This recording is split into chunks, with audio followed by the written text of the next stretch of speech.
Hello दोस्तों, मैं आपका दोस्त मनोज कुमार तिवारी। अब ट्वेल्थ वालों के पास केवल 6 मंथ बचा हुआ है। ये वीडियो हर ट्वेल्थ के स्टूडेंट के लिए इंपॉर्टेंट है, जो भी स्टूडेंट जेई का प्रिपरेशन कर रहे हैं। यहाँ पे हम बताएंगे कि ये 6 मंथ में ट्वेल्थ वालों का क्या स्ट्रैटेजी होना चाहिए कि जेई मेंस में बहुत अच्छा परफॉर्म कर पाए। तो सबसे इंपॉर्टेंट ये है कि ये 6 मंथ में आपको 11th और ट्वेल्थ जो आप कंटिन्यू कर रहे हैं उसको कैरी करना अच्छे से। तो गौर करें, आप ट्वेल्थ चूंकि पढ़ रहे हैं, अगर आप थोड़ा सिंसियर हैं, थोड़ा सीरियस है और ऑब्वियस सी बात है जेई मेंस के लिए सोच रहे हैं, तो ऑब्वियस सी बात है आप ट्वेल्थ को अच्छे से कंटिन्यू रखेंगे। तो ट्वेल्थ जैसा आपका चल रहा है क्लासेस में, कोचिंग में, आप उसको अच्छे से कंटिन्यू रखें, अच्छे से कंटिन्यू रखें और साथ में पीवाईक्यू भी लगाते जाए। ट्वेल्थ का जो भी चैप्टर आप पढ़े हैं, जैसे फॉर एग्जांपल मैट्रिसेस आप पढ़े होंगे तो मैट्रिसेस का पीवाईक्यू लगा दें। फिर आप डिफरेंशिएशन पढ़ेंगे, फिर आप एप्लीकेशन पढ़ेंगे, फिर आप इंटीग्रेशन पढ़ेंगे। तो इन सब का क्लासेस के साथ साथ चैप्टर खत्म होने के बाद पीवाईक्यू लगाते चले जाए। तो इस तरीके से आपका क्लास ट्वेल्थ का प्रिपरेशन चलता रहेगा और एट द एंड दिसंबर में जाके ये समाप्त हो जाएगा। तो ये ट्वेल्थ का प्रिपरेशन तो आपका इस तरह से कंटिन्यू रहेगा। मेन प्रॉब्लम जो आता है क्लास ट्वेल्थ वालों को वो 11th का आता है कि 11th का रिवीजन करने में, और 11th का रिवीजन क्या कब किया जाए। तो आपको एक चीज़ ध्यान में रखना है कि आप लोग करेंट ट्वेल्थ में, तो आप लोगों को बीच बीच में एग्जामिनेशन का हर्डल भी फेस करना। जैसे स्कूल में टर्मिनल एग्जाम होगा, फिर स्कूल में आपका प्री बोर्ड होगा, प्रैक्टिकल होगा। तो इन सब चीज़ों को पहले से ही सोच के हर एक चीज़ को प्लान करना है आपको। आपके पास 11th प्रॉपर रिवीजन करने के लिए जो प्रॉपर टाइम होता है वो सितंबर तक का ही टाइम होता है, सितंबर अक्टूबर तक का। क्योंकि सितंबर 17 या 15 सितंबर के आसपास से आपका मिड सेम शुरू हो जाता है। जब मिड सेम शुरू होता है तो आप उस समय तो 12th पे ही फोकस करेंगे, ऑब्वियस सी बात है।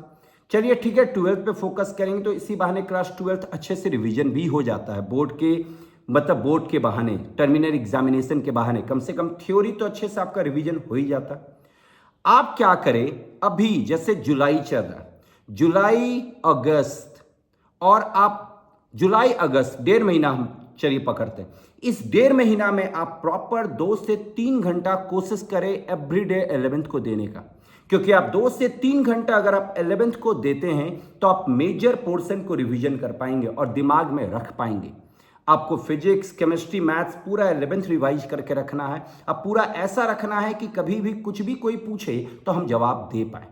तो आप अगस्त तक का ये प्लान रखें, जुलाई से लेके अगस्त तक का, कि हम इसमें 11th का रिवीजन करेंगे। जो कुछ बच जाएगा आप मिड सेमेस्टर के बाद, मिड सेम के बाद आप उसको लेके जाए। जैसे अगर आपका 17 या 15 सितंबर से या 10 सितंबर से अगर एग्जाम शुरू होता है तो हार्डली ये 1-2 अक्टूबर तक तो समाप्त हो ही जाएगा।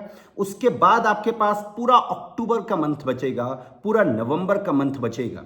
ये 2 मंथ में आप एकदम लपेट के पूरा 11th को खत्म करें, और 11th को खत्म इस तरीके से करें कि सारा थ्योरी आपके दिमाग में होना चाहिए, प्लस सारा पीवाईक्यू आप सॉल्व करें। स्पेशली लास्ट 5 से 6 साल का क्वेश्चन जरूर सॉल्व करें। और इधर जो क्लास 12th में जो आपका चल रहा है फिजिक्स में, केमिस्ट्री में, मैथ्स में, उसको कंटिन्यू रखें।